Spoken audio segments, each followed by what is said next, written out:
ఇక రెండవ రకంగా వెళ్దాం. అంటే పెద్ద గోరు శరీరం యొక్క పైభాగం యొక్క దోషయుక్తంగా ఉంటే పైభాగం యొక్క వ్యాధుల గురించి చెప్తుంది. ఇక ఈ వైపు వద్దాం. ఇది కూడా పెద్ద గోరే, పొడవుగా పెరగకుండా పర్వానికి సమానంగా పొడవుగా నిలువుగా చివర్లకు వెళ్లకుండా వెడల్పును ఎక్కువ ఆక్రమిస్తుంది. ఇక ఈ రకంగా అంటే మధ్య భాగాన్ని తీసుకోవాలి. ఇది వెడల్పుగా ఉంటుంది మనకు. అంటే ఉదర సంబంధమైన, జల సంబంధమైన, ఛాతి సంబంధమైన, శ్వాసకోశ సంబంధమైన, హృదయగతమైన, వీపుకు సంబంధించినటువంటి ఒక అస్థిక ఉంటుంది, దానికి సంబంధించినటువంటి వ్యాధుల్ని గురించి చెప్పుతుంది. ఈ అడ్డుగా పెద్దగా ఉంది. ఇది కూడా పెద్ద గోరే, నిలువుగా పెరగకుండా అడ్డుగా పెరిగింది కాబట్టి మధ్య భాగాన్ని మాత్రమే తీసుకోవాలి. ఇక చిన్న గోరు కనిపిస్తుంది మీకు, చాలా చిన్నగా కనిపిస్తుంది కొందరిలో. ఈ చిన్న గోరు కింది వైపుకు రావాలి మనం. అంటే కీళ్ళ నొప్పులు, కాళ్ళ నొప్పులు, వాత వ్యాధులు, వంకెళ్ళు టింకెళ్ళు పోవటం, మర్మ అవయవ సంబంధితమైనటువంటి వ్యాధులు, గుద సంబంధమైనటువంటి వ్యాధులు, ఇటువంటి వాటికి అంటే నాభిక వరకు కూడా అనుకోండి మనం, అంతవరకు తీసుకొని ఈ కింది భాగం యొక్క వచ్చేటువంటి వ్యాధుల గురించి దోషయుక్తంగా ఉంటే మాత్రమే, ఎక్కడ కూడా చిన్న పొరపాటు కావటానికి వీల్లేదు. ఇవన్నీ అవగాహన ఉంటేనే మనం చెప్పగలుగుతాం. చిన్న గొన్ను చూసేసి నీకు కింద ఏదో ఒక వ్యాధి ఉంటుందని, పెద్ద గొన్ను చూసి నీకు కంఠ సంబంధమైన వ్యాధి ఇట్లా చెప్పడానికి వీల్లేదు. కంఠ సంబంధమైన వ్యాధులు మీకు అరచేతి లోపల కనిపిస్తాయి. కాబట్టి వీటిని అన్నిటి మీద ఒక అవగాహన ఉన్నప్పుడు మాత్రమే శాస్త్రం మీద ఒక అవగాహన కావాలి. శాస్త్రం మీద అవగాహన మనకు ఎప్పుడు వస్తుంది? పఠనం ద్వారా. ఎటువంటి పఠనం? నిరంతర పఠనం. ఒక ఉపాధ్యాయుడు కూడా నిత్య విద్యార్థే. నేను పరిపూర్ణుడిని అంటున్నాను వీల్లేదు. మేము చిన్నప్పుడు సంస్కృతం చదివేటప్పుడు రామ రామో రామ రామం రామం రామాన్ రామేణ రామాభ్యాం రామేభ్య ఇట్లా సంస్కృతం చెప్పేవాళ్ళు. అంటే మాకేం చెప్పింది? ఆహా ఔ ఆహ్ అం అహ్వాన్ ఏనా ఆభ్యాం ఐ అస్మై ఆభ్యాం ఏభ్య ఇట్లా మేము చదువుకునేవాళ్ళం. అదే రకంగా మాకు ఎన్ని పదాలు దొరుకుతాయండి? రామ, కృష్ణ, గణేశ. ఇక అంతకుమించి విజ్ఞానం ఏముంటుంది ఆ వయస్సు లోపట. కాబట్టి దీని మీద అధికారాన్ని సాధించడానికి మాకు ఏ వస్తువు కనబడితే ఆ వస్తువు మీద మేము వల్లించేటివాళ్ళం.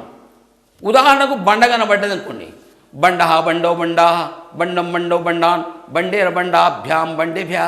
ఇక బండ మీద పెండ కనిపిస్తే అయ్యో ఒక్కటేమిటి పలక పెండ, అవి సంస్కృత పదాలు కాకున్నా పర్వాలేదు. ఆ సూత్రం తెలవటానికి, ఆ అంత్యాలు తెలవటానికి, సంస్కృతం యొక్క నుడికారం తెలవటానికి, వాటి నియమాలు తెలవటానికి, వ్యాకరణబద్ధంగా ఉండటానికి ఇక ఈ రకంగా మేము చేసేవాళ్ళం. కాబట్టి వీటి అవగాహన మనకు చక్కని అవగాహన ఎప్పుడు ఏర్పడుతుంది అంటే పఠనము, నిరంతరం అనేటువంటి పఠనం. కేవలం పఠనం మాత్రమే, ఆన్ రీడింగ్ మాత్రమే సరిపోదు, ఆన్ రైటింగ్ వ్రాస్తూ కూడా పోవాలి. 10 సార్లు చదివింది ఒకటి, ఒకసారి రాసింది ఒకటి, సమానమైన పరిజ్ఞానం తెస్తుంది. ఇది ఎప్పుడు సాధ్యమవుతుంది? అవలోకన, నిశ్చితమైనటువంటి పరిశీలన ఉండాలి. ఒక 10 మంది వ్యక్తుల్ని చూడాలి, ఆయన యొక్క అనుభవం ఏమిటో తెలుసుకోవాలి. ఎవరో all at once he cannot be a scientist or a something శాస్త్రజ్ఞ, ఒకేసారి శాస్త్రజ్ఞుడు కావడానికి వీల్లేదు. కాబట్టి మంచి అవలోకన ఉండాలి, మంచి నిశ్చితమైనటువంటి పరిశీలన ఉండాలి. ఏ వ్యాధులు ఉన్నాయి, ఏ గుణగణాలు ఉన్నాయి, అధ్యయనం, పరిశీలన, ఇవి వ్యక్తిలో ఒక జ్ఞానాన్ని నింపుతాయి. ఈ జ్ఞానాన్ని 1-2 సార్లు చెప్పిన తర్వాత ఒక పూర్ణత, ఒక అనుభవం వస్తుంది. నేను మీకు చెప్పాను, శాస్త్రం ఒక విల్లు మాత్రమే, ఇందులో మీకు మార్పు లేదు. అంతే, అంత ఉండునేది ఉంటుంది, ఇట్లా అవుతుంది అంటే ఇట్లా అవుతుంది అంతే. కానీ శాస్త్రం చెప్పిన దాని గురించి మనం చెప్పలేము. ఒక్కొక్క వ్యక్తిలో ఒక్కొక్క రకమైన సమస్య.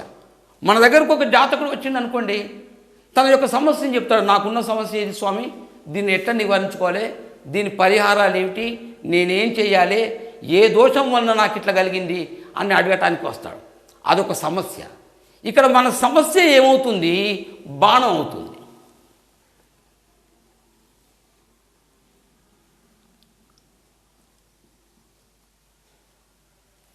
అంటే మీకు విల్లు ఉంది, సాముద్రిక శాస్త్రం ఉంది, జాతకుడు తెచ్చిన సమస్య తనకున్న సమస్య ఉంది. ఈ రెండు ఉన్నాయి కరెక్టేగా, ఇందులో మార్పు లేదు. నిజమే ఆయనకు సమస్య ఉంది, నిజమే శాస్త్రం ఉంది. మరి దేన్ని బట్టి ఫలితాన్ని మనం చక్కగా చెప్పగలుగుతాం? అనుభవం.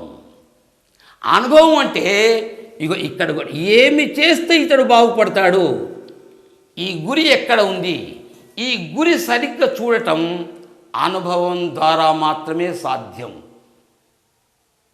ద్రోణాచార్యుడు ఒక పక్షిని వేలాడదీసి ఒక కన్ను ఎర్రది పెట్టి 100 మందిని 105 కూర్చోబెట్టి ఒక్కొక్కరిని అడుగుతూ పోయింటాడు. 1 అన్నాడు, ఇగ్గిండ్రు. 2 గురి పెట్టిండ్రు. 3 అంటే విడవాలి, ఏవి బాణాన్ని. ఒక్కొక్క వ్యక్తి భీమానికి ఏం కనిపిస్తుంది అని, ఆకులు, చెట్లు, కొమ్మలు, రెమ్మలు. ఆహా ఎంత బాగుంది చెట్టు అన్నాడు. నీ గురి పోయినట్టే అనుకున్నాడు. ఇట్లా ఒక్కొక్క వ్యక్తి దగ్గరికి పోతూ అడిగాడు. పక్షి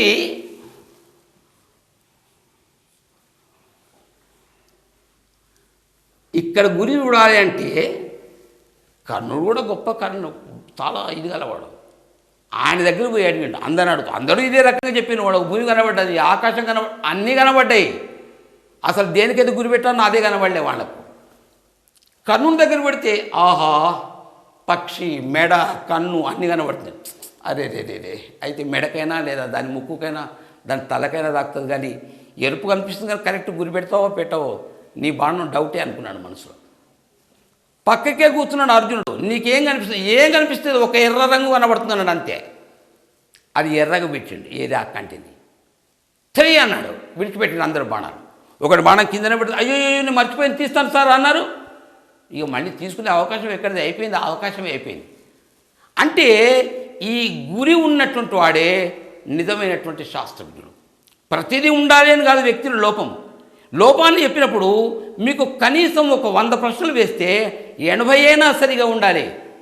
లేకుంటే నీకు శాస్త్రం చదివి కూడా వ్యర్థమే, నీకు శాస్త్రానుభవం లేనట్టే లెక్క. కాబట్టి 80 చెప్పగలిగినంటే గొప్ప శాస్త్రజ్ఞుని కిందనే లెక్క. 50, 40, 30 పెద్ద శాస్త్రజ్ఞత మాత్రం కాదు. ఏదో ఫలితాలు చెప్తాడు, జీవిక వేళ్ళదీయటానికి, ఏదో కాలం వేళ్ళదీయటానికి, 4 డబ్బులు సంపాదించుకోవటానికి వెళుతుందే తప్ప వచ్చినటువంటి జాతకుడిని మనం తృప్తిపరచలేము. ఎందుకంటే అన్నిటికీ మనం సరిగ్గా సమాధానం చెప్తాం కాబట్టి. ఈ గురి మాత్రం సరిగ్గా ఉండాలి. కాబట్టి ఈ గోళ్ళ యొక్క ఆకారాలు చూసి ఏ శరీరానికి ఏ సంబంధమైనటువంటి వ్యాధులు వస్తాయి అని చెప్పడానికి అవకాశం ఉంది. ఏ భాగానికి సంబంధించిన పరిపూర్ణ ఆరోగ్యాన్ని కలిగి ఉంటాయి ఇవి కూడా చెప్పవచ్చు. అతని లోపటి క్యారెక్టర్, చరిత్ర ఎట్లా ఉంటుంది, గుణగణాలు ఎట్లా ఉంటాయి అవి కూడా గోడ ద్వారా చెప్పచ్చు.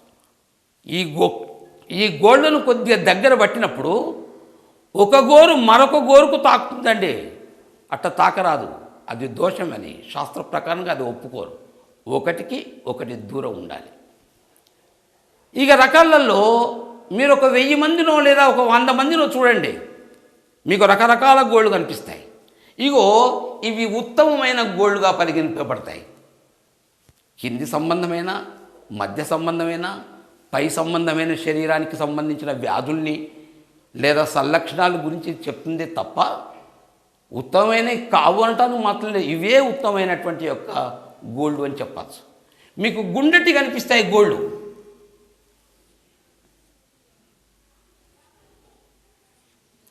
ఇక్కడ మాంసం ముద్ద తేలి ఉంటుంది. ఇక్కడ మంచి ఆర్టిస్ట్, మంచి ఫోటోలు తీసే వ్యక్తి, మంచి చిత్రకారుడు, ఏదో ఒక ఆర్ట్ లోపల ఆయనకు గొప్పని కళ మనకు కనిపిస్తుంది. ఇట్లా ఉన్నాడు అంటే ఇట్లా లేని వాళ్ళకు వాళ్ళ కళలు రావు అని కాదు, వచ్చే అవకాశాలు వీటికి ఎక్కువ. దానికి ప్రయత్నం ఒక్కటండి, కేవలం ప్రారబ్ధం ఉంటే సరిపోదు, ప్రారబ్ధానికి తగ్గ పరిశ్రమ ఉండాలి. గుర్రాన్ని నీళ్ళ వెంట తీసుకుపోగలుగుతాం, నీళ్లు తాగటం మాత్రం గుర్రమే. ప్రారబ్ధాన్ని చెప్పటమే శాస్త్రజ్ఞుని యొక్క లక్షణం. దాన్ని అనుభవించటం, ఆ దిశలో ప్రయత్నం చేయటం, అందులో సఫలీకృతుడు కావటం, ఇది జాతకుడు చేసుకోవాల్సిన విషయం. కానీ జాతకత్వాన్ని చెప్పేటువంటి వ్యక్తి మాత్రం కాదుగాక కాదు. కాబట్టి బాధ్యత ఒక శాస్త్రజ్ఞునిదే కాదు, జాతకునిది కూడా. శాస్త్రమా, శాస్త్రం ఉండనే ఉంది. శాస్త్రాన్ని మనం తప్పు పెట్టడానికి వీల్లేదు. మనం ఆ శాస్త్రాన్ని మనం దాన్ని ఆధారం చేసుకుంటే పోతాం. కాలాలు మారుతున్నా ఇంతేలా గ్రహాలు కూడా తమ కారకాలు మార్చుకుంటాయి. ఒకప్పటి కారకాలను చూడండి, ఇప్పటి కారకాలను చూడండి, మీకు ఎంతో తేడా కనిపిస్తుంది. మంచి కోపిష్ఠులుగా ఉంటారు ఎవరు? కుజ జాతకులు. కానీ ఇప్పటి కుజ జాతకులు క్రమశిక్షణాబద్ధంగా ఉంటారు. క్రమశిక్షణ ఒక పైన ఆరోపించడం కాదు, స్వయం క్రమశిక్షణ ఉంటుంది. తనకు తాను మొదలు క్రమశిక్షణ పాటిస్తూ ఒకరిని పాటించు అని బోధిస్తాడు. అది కుజ జాతకుని యొక్క లక్షణం. క్రమశిక్షణ అన్నది కుజుని యొక్క కారకం అయినప్పటికీ దాన్ని పాటించడం లోపల కాలాన్ని బట్టి, సమయాన్ని బట్టి, దేశాన్ని బట్టి మార్పులు వస్తాయి. నీ పేరు బాగున్నావయ్యా అన్నాం అనుకోండి, బాగున్నా అండి భగవద్దయ్యా మీ మంగళాశాసనాలు అనటం వేరు. బాగున్నావు అంటే ఇప్పటికీ చనిపోయి ఉంటున్నా అని అడిగింది అనుకోండి. ఈ రెండు మాటల్లో ఎంత తేడా ఉందండి. ఆయన తత్వం ఈయన తత్వం తెలియటం లేదు. మాటలో బట్టే మనకు ఆయన యొక్క గుణగణాలు ఏమిటో తెలిస్తే ఇంత పెద్ద గోళ్ళు, ఇంత పెద్ద చేతులు, ఇంత పెద్ద రేఖలు, ఇవన్నీ కూడా జాతకాలను ఎందుకు చెప్పండి. కాబట్టి వీటిని బట్టి ఉంటాయి. ఈ గుండెని గోళ్ళు శుభమైనయే. వీటి తర్వాత శుభమైనటువంటి గోళ్ళల్లో ఇవి కూడా వస్తాయి.